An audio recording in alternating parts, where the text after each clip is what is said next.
Hey everyone, thanks for joining our first edition of our Lakeside Risk Academy. My name is Dustin Nichols. Again, this is Lakeside Insurance, and I'm your commercial risk architect here with Lakeside. My specialty here is basically overseeing the entire commercial team, overseeing all the sales and the risk advisors and whatnot that we have on the team. Lakeside is actually one of the top 17 brokers in Colorado, in the Denver metro area, I guess I should say. We insure over 1,700 businesses in over 36 states.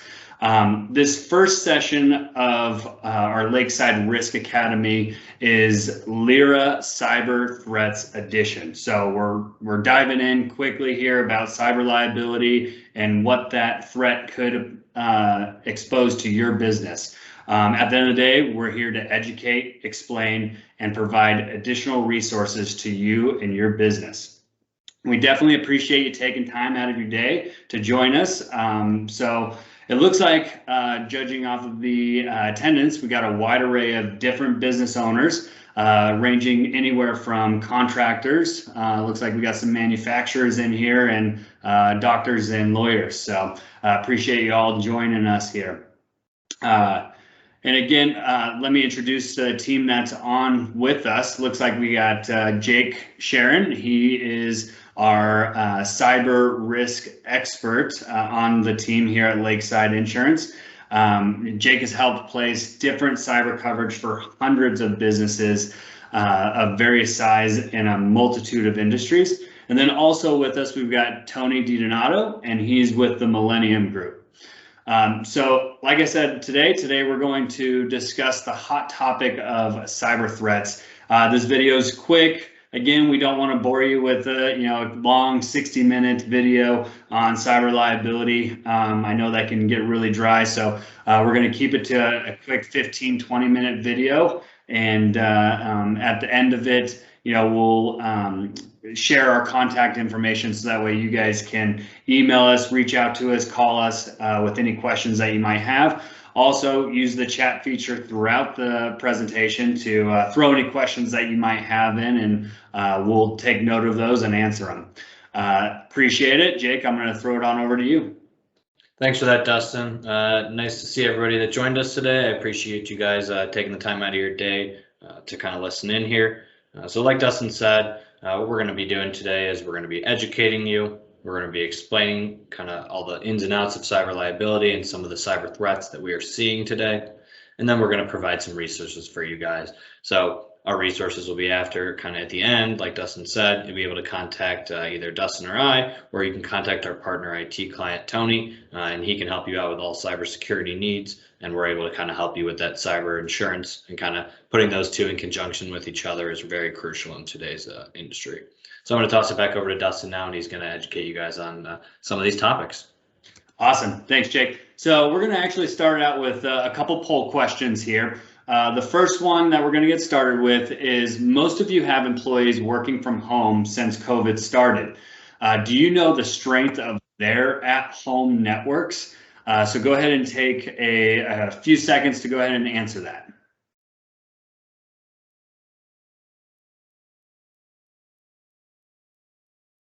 Great, thank you.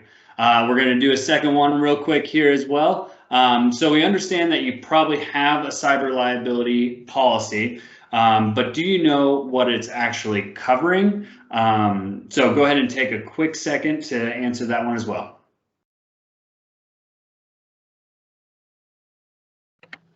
Great, thank you everybody. So at the end of the day, I'm sure you guys are seeing it all over the media right now. Cyber threats are at an all-time high. So we depend on our technology right now more than ever in the past.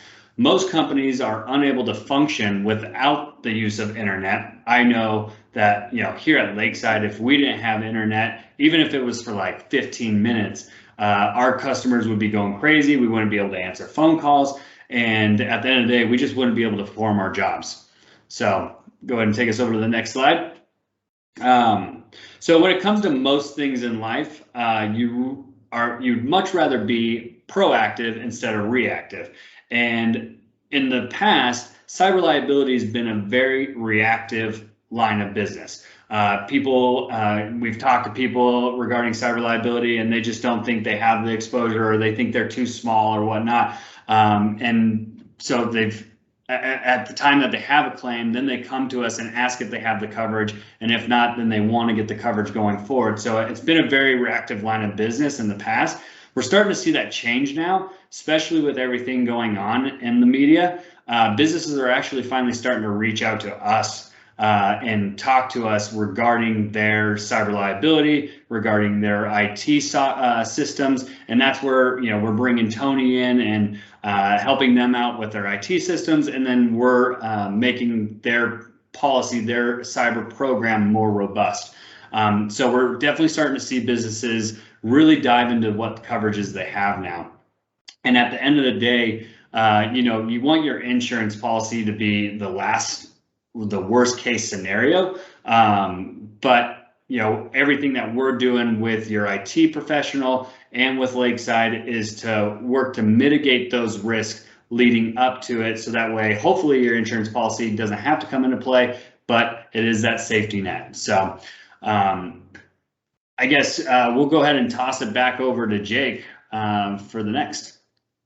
Thanks for that, Dustin. So just to kind of continue on with this education piece, there's many different types of ways that your business is susceptible to these cyber threats, but we're going to just kind of talk about a couple main topics. So we're going to be talking about ransomware hacks and phishing hacks.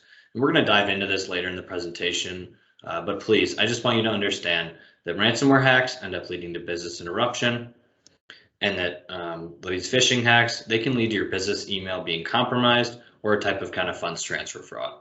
So sorry about that.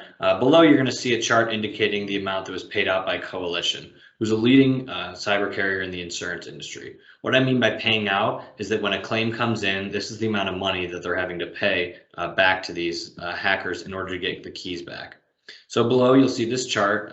It basically shows the key below kind of have the first half of 2020 in that light blue, the second half of 2020 in that royal blue, and then the first half of 2021 in that dark blue. So as you can tell from this chart, kind of when COVID first hit in 2020, these businesses paid out, these businesses started having employees working from home. So having people working from home is obviously going to make your cybersecurity lacking. But then once companies started realizing that they were getting hacked and there were these issues on the front line, the numbers were a little lower in this kind of first half of 2021. So they started implementing these safer cyber kind of tactics. And obviously this is all with the help of their IT departments and the resources from cyber professionals kind of like ourselves. So I'm going to move on to this next part here. So I'm going to start it with kind of a little quick question here. So does anyone know what the average ransomware demand was in 2021? And just to kind of backstep a little bit, you might not even know what ransomware is. So I'll just give you a quick little background. So what ransomware is it's a type of hack that infects your computer or anything kind of on your servers, and it doesn't allow you to use your computer or any of these systems until that ransom amount is paid. So I'll kind of give you guys 15 seconds now that I've kind of explained that to think about what kind of that number is. All right, so it looks like we've kind of got a couple different numbers coming in. So I'm going to pop up this graph here, who's again from Coalition, this leading cyber insurance carrier. So as you can see, the average ransomware demand increased by 170% from the start of 2020 to the end of 2020. So obviously it's a massive amount, and it's just really, really important for you to have this cyber insurance policy that's going to be able to pay out these amounts. So one more polling question before that I asked but do you know exactly how to even get Bitcoin? And if you did know how to get Bitcoin, do you know how to get that money over to these cyber hackers in order to regain access? So most of our clients do not know how to gain access to their servers back for any type of reason, or even to get this Bitcoin.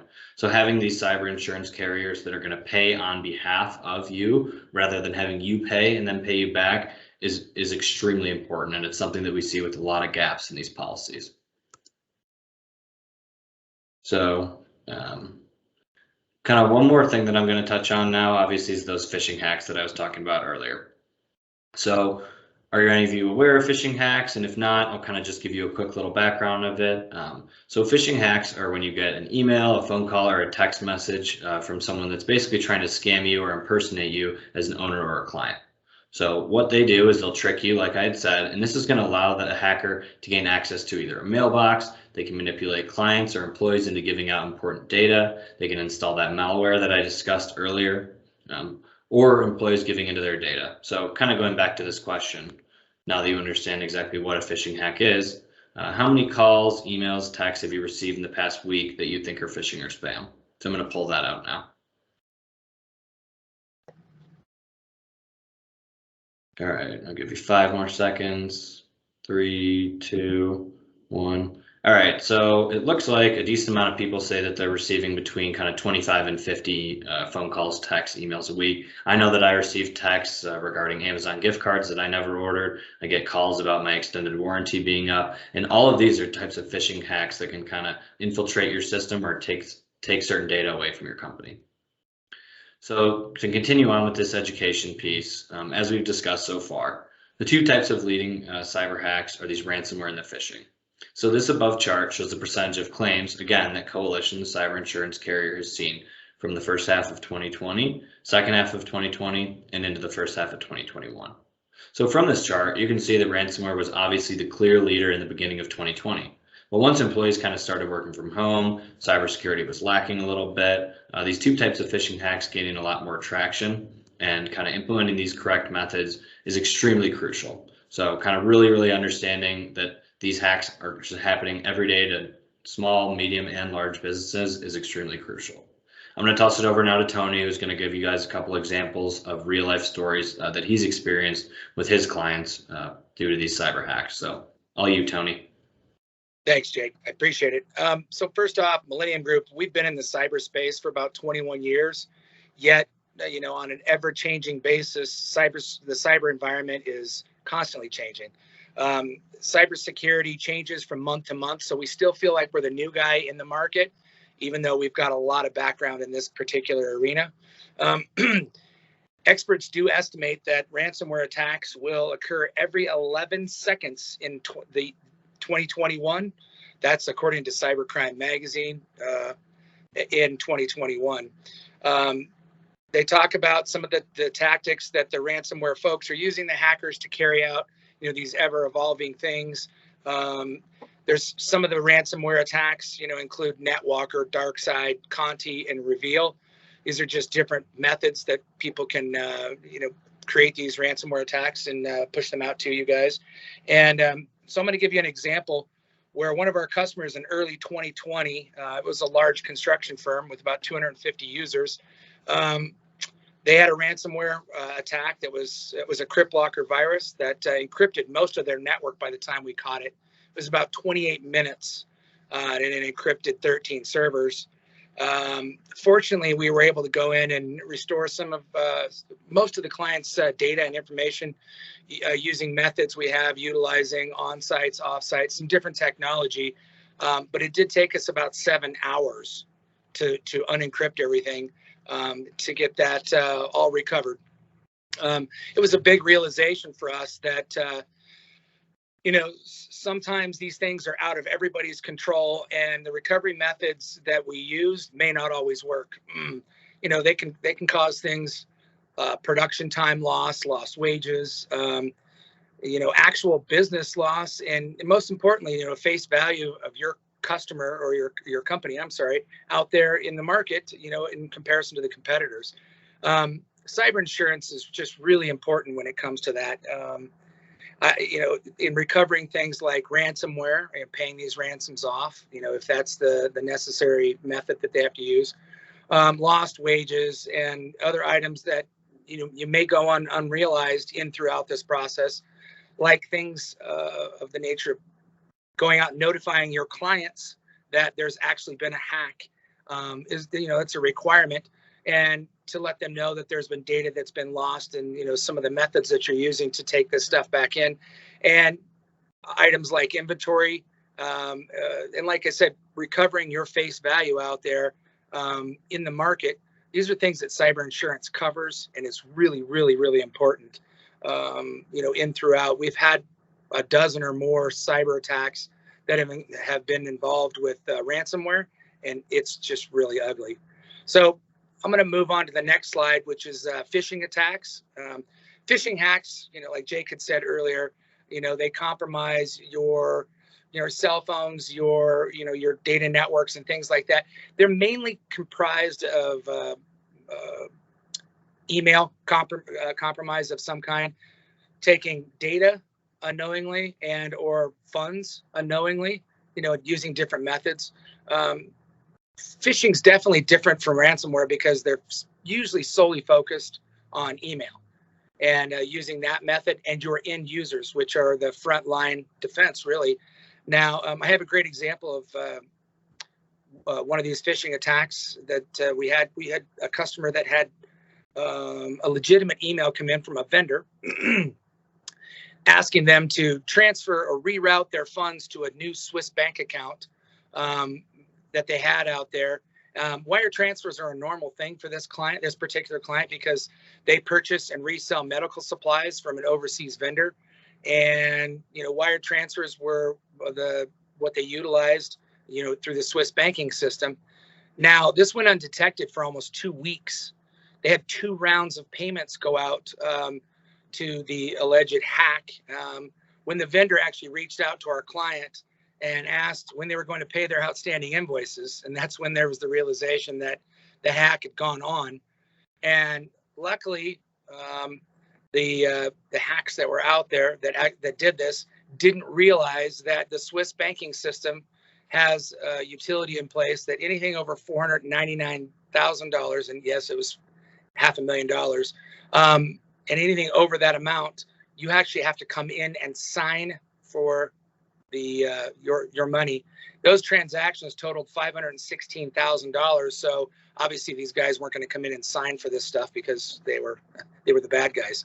Now, there's a number of things that we can utilize, such as ongoing user training, and that's a big one, because your individuals out there that are collecting up email in their different positions every day, they're like the front lines, for what you're doing, and keeping them educated, which Jake's going to go into on how some of that stuff can be utilized throughout this cyber policy that you guys are going to have, is a key point.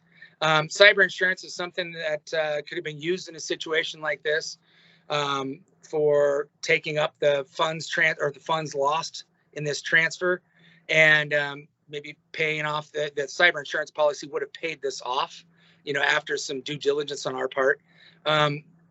It could be a real door closer for some companies if you don't have that in the background, that cyber insurance policy. And that's a key point. It's a door closer. It can shut your company down. And these things happen a lot. Phishing attacks happen more regularly. We've had probably 2.5, maybe 3 dozen different phishing attacks that were successful. And so this is something else that I want everybody to recognize, why cyber insurance is such an important thing. This is where Mike and his team can sit down with you guys and really figure out how to mitigate your losses and figure through most of these scenarios, and that usually go undetected. You don't want to find out when it's too late that you needed that cybersecurity insurance policy. So that's why I really stand behind cyber insurance, and especially these guys at Lakeside. They're really professionals, and they understand, because not all cyber insurance is created equal. So I just really think this is a key component for any business that's out there from an IT perspective. So I'm going to go ahead and pass it back over to you guys, and thanks for the opportunity here. Thanks for that, Tony. Yeah, so like Tony said, cyber hackers will attack at any time, any size business, and they'll come in at you at any type of way. And even if they have hacked in, sometimes you might not even know if they're in there for a week, 2 weeks, 2 months, just watching your emails, understanding how you're doing business, seeing the people that you're transacting with often, and just figuring out the easiest way that they can hack in. So I'm going to kind of go for explain a couple types of things that you'd like to see on a cyber policy. I'm not going to dig in too deep on these kind of coverages, as if you'd like to go through them more with us later, I'd be happy to set up a time and go through a 15 or 30-minute consultation and just dive really deep into this policy. So cyber incident response coverage, this is a 24-hour hotline that's going to help you out with if you have hacks or something that you believe is suspicious within your networks. Cyber crime is exactly what Tony was talking about with this social engineering. So pretending to be one of your clients, wiring them money, thinking that it's them, until you receive an email 2 weeks later saying, hey, where's my $1 million, even though you just sent it a week ago.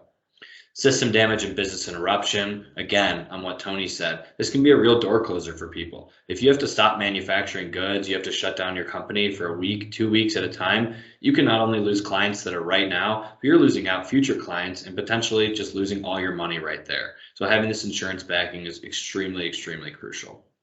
Making sure that your network security is tight and your privacy is locked up is extremely important, because you're holding on to data that's not just your own, but it's your clients, and you're liable for all of the information that you're holding on your computers.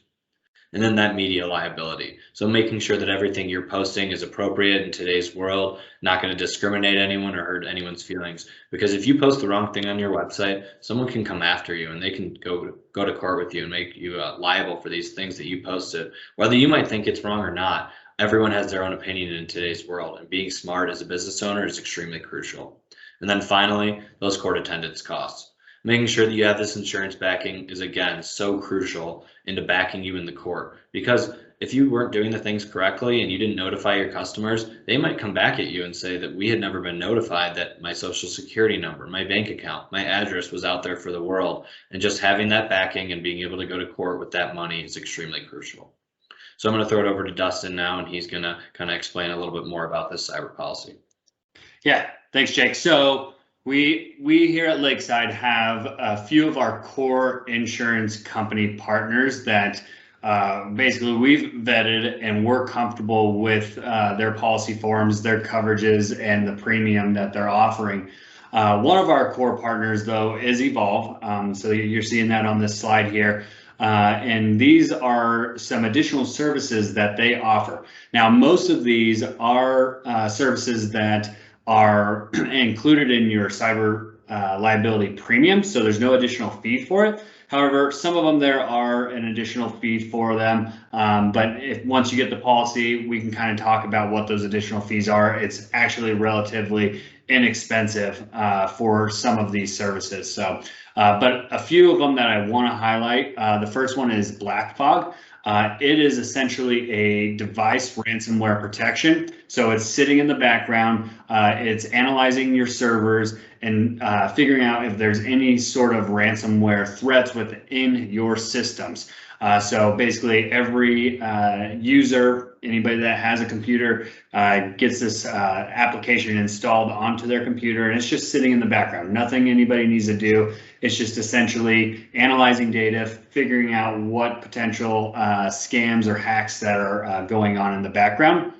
This app, actually, there is an additional fee for it. Like I said, it's relatively inexpensive. I think it's, Jake, correct me if I'm wrong, but I think it's like $10 a user per month. So it's relatively inexpensive at the end of the day.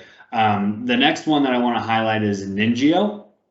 This one's actually really cool. It's probably my favorite thing. So what this does is you can set this up to send a fake phishing email out to every employee that you have. And it's essentially a test, right? So every employee gets this email, and depending on if they open it or not is whether they, pass or fail. So if they do end up opening it, and if it were a real one, it would have launched a hack or a potential ransomware exposure there. Basically, they're going to have to sit and watch a training video as to what to look for, why not to open it, and whatnot. So it is an awesome tool that at the end of the day, it's just mitigating future risks from happening. The last one is Control Case. What this is a 30-minute consultation, and it just identifies if your business's sensitive information is compliant with foreign, state, or private privacy regulatory laws. So those three are honestly the big ones that we push to every single person that gets an Evolve policy. Again, we have our core partners of insurance companies. Each one has a different set of services that they offer, but these ones from Evolve are some of the cooler ones that they're offering. All right, thanks for that, Dustin. So just going to kind of explain a little bit on just exactly how we can help here at Lakeside. So request a further discussion. A lot of this information that we're sharing is about obviously the privacy and data that you're holding on your files. So we don't expect you to speak up right now, but shoot us an email or give us a call. We'd be happy to set up kind of a consultation with you. We can help create cyber incident response plans. We'll review any policy that you have to see if there's any gaps in coverage or if you have a great policy in place. And we're just going to help you mitigate future risks and not allowing your business to be susceptible. And if they are, we're going to obviously have that insurance backing that's going to be able to pay out. Tony and his team over there at Millennium Group, they can help you with all your IT needs, cybersecurity as well. They can manage your network security. We'll do this vulnerability and phishing test as well. And then he's also extremely helpful in assisting you in filling out any application that you might have questions for, and just to make sure that you have all those cybersecurity measures in place. So the team here, Michael McCarron, he's our owner. He wasn't able to make it on the presentation today. You've got me up there, Dustin right underneath, and then again, Tony with the Millennium Group. So if you'd like to ask some questions afterwards, feel free to send us an email, give us a call at any time, and we'll be happy to set up a 15 or 30-minute conversation, whether it be about your cybersecurity, your insurance policies that you have in place, or just needing an IT provider that can help you out with your day-to-day services. Me, Dustin, and I, as well as Tony, are happy to help with anything that you might need. So thank you guys again for joining today. We really appreciate it, and we're looking forward to some of these LIRA presentations in the future. Thanks, everybody. Thanks.